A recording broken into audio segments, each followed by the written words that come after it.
Maintenant que vous savez faire votre page de couverture et que votre sommaire est automatisé, nous allons voir comment utiliser les pieds de page et les en-têtes.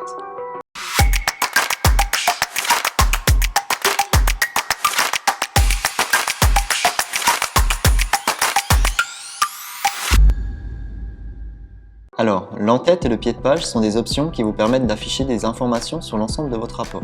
Par exemple, vous pouvez afficher le logo de votre entreprise, votre nom et prénom, ou encore le numéro de page.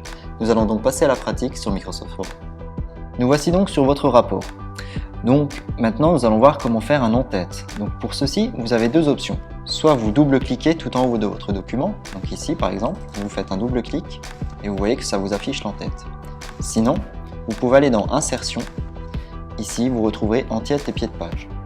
Donc soit vous pouvez prendre un modèle d'en-tête qui est défini, ici, ou alors vous pouvez très bien décider de mettre votre propre en-tête en écrivant par exemple votre nom de famille, votre prénom, éventuellement en rajoutant le logo de votre entreprise.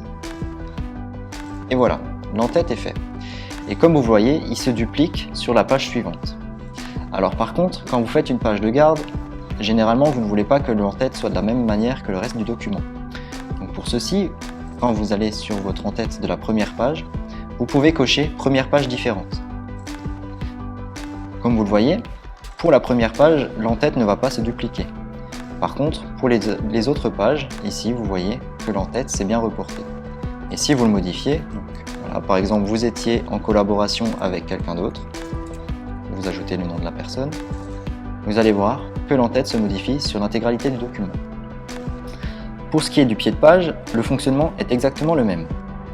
Soit vous double-cliquez, cela vous met dans pied de page, sinon vous allez dans Insertion, pied de page, et donc vous retrouverez soit des modèles qui existent déjà, ou alors vous pouvez mettre manuellement le pied de page que vous souhaitez.